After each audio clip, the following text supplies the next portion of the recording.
Ladies and gentlemen, weebs and waifus, welcome to RealKyoWRLD here on YouTube. And I'm your host, with the most, man of the hour, too sweet to be sour, Kyo. Now today guys, we're going to be looking at a very special anime and one of the most popular shows of the year, Chainsaw Man.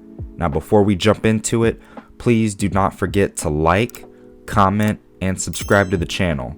It really helps my videos get boosted in the YouTube algorithm, and it's free for you to do. So please don't be afraid to show some love to a fledgling YouTuber. And without further ado, let's talk some Chainsaw Man. Now, I used to read a lot of manga in my youth, but stopped for years because I started really getting into anime and I didn't want to spoil the show for me once I was able to watch it for the first time. I'm talking back in the mid-2000s when truly being a weeb was kind of looked down and frowned upon, and now you fast forward to 2022 and you have the likes of Drake posting hentai on his IG story, and now it's a trendy thing to do. I love to see anime finally gain the mainstream attention it has deserved because, the artistry is just amazing. It really speaks for itself. But I'm really speaking for the weebs of yesteryear who used to get bullied for liking the genre, but we were just really ahead of the curve. Anyway, I just recently got back into reading manga again in 2022, but only for a select few anime that I just really could not wait for the anime to come out and I just had to know more. I'm talking about mangas like Jobless Reincarnation, Hunter x Hunter, One Punch Man, and a few others. Quick shout out to my boy Ty who really got me started back into reading manga when he gave me the first 3 volumes of Chainsaw Man as a birthday present, and after reading those, I gotta say, I was hooked. I believe the main character Denji is very special, and as a main character, I can really get behind wholeheartedly. So today, what we're gonna do is we're gonna talk about why I personally love Chainsaw Man so much, and why I believe Denji is one of my favorite contemporary protagonists in anime today. Denji is a teenager who lives his life as a devil hunter. Aiming to pay off his debt he inherited from his father, he starts hunting devils for the Yakuza with his buddy Pochita, a chainsaw devil, while living a tragically poor life. Just when things seem like they couldn't get any worse, Denji gets betrayed and is killed by the Yakuza. As Denji starts passing out, he hears someone calling from inside his head. It's Pochita. Pochita, who remembers the hardships and the sad times they spent together. Pochita does not want to see Denji's story end here, and it is then that Pochita agrees to give his heart to Denji.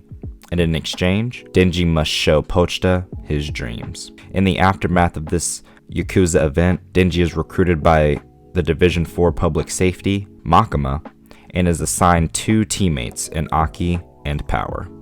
It is at this point in the anime that I begin to really resonate with Denji and find him as relatable as an MC has ever been. While most anime protagonists have these grandiose dreams and accomplishments they want to attain, the same cannot be said for Denji. Denji's dreams do not consist of becoming the world's greatest warrior or finding the greatest treasure ever. The man just wants to touch some boobs. Now, as the season progresses, Denji begins to wrestle with more complex feelings. We see during the Katana Man arc, Denji hear Aki's cries as he sits in the hospital bed after the most emotionally gripping episode of the series up until this point. And he completely understands why. At this point, Aki has lost not only his family, but many comrades from Division 4 Public Safety. Denji then begins to wonder why he isn't crying like Aki. He wonders if he would cry if something bad happened to Power, Aki, or Makima. And he says he probably wouldn't for Power or Aki, but he would be down for a few days if Makima was gone, but he would eventually get over it. It's at this point that he begins to wonder if his human heart is completely lost forever. He quickly decides not to focus on such a serious matter right now. Finally, we have an anime protagonist that all the weebs can relate to.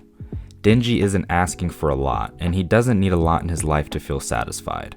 As long as he has a roof over his head, clothes on his back, and 3 warm meals a day, and a woman to share all that with, he's living the dream. Now, season 1 of Chainsaw Man is officially over, and boy, what an ending it was. The Katana Man and Chainsaw Man fight was great, and some sweet justice was served up on a platter to end the season. Now, if you remember back earlier on, Aki and Denji did not start off on the best of terms.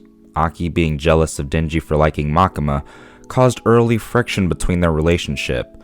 It also gave us one of the funniest gems of the show, Aki being attacked by the quote-unquote Nut Devil. Now in the finale, it all comes full circle as the Nut Devils strike again, but this time on a common enemy in Katana Man. This is where we see Aki and Denji finally begin to truly bond with one another and deepen the depth of their relationship. Up until the season finale, it was strictly business, with Aki sort of playing the parent/guardian role to Power and Denji, often treating them like the immature kids they were.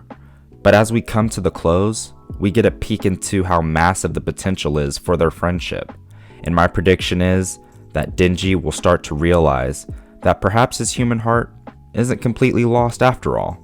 In closing, Chainsaw Man is a beautiful visual with plenty of comedy and action for the shonen anime fan. However, where Chainsaw Man starts to separate itself from the rest of the pack is by giving us one of the most relatable MCs in recent memory. To me, it's like what would happen if you or a friend of yours were thrown into the Chainsaw Man world. You'd worry about food, water, shelter, and most importantly, boobies. And I can't tell you how many times I've been frustrated with the typical harem anime formula. You know the one I'm talking about. Main character meets several girls, they all fall in love with him, they constantly compete for his affection, he's clueless. If he ever gets a serious moment with one of the girls, it gets interrupted before anything romantic can happen. And for once, I just wanted an anime that broke those rules and gave us an MC who was aware of women and wanted them romantically. And Chainsaw Man does this on a mainstream level, and it's really refreshing. Relatability will always win out in the end, and that is what Chainsaw Man gives its viewers in spades. If you've made it to this point in the video, thank you so much for watching until the end, and please let me know in the comments what you guys thought of Chainsaw Man Season 1. Who were your favorite characters, your favorite episodes? I'd love to hear from you. Until next time, sayonara.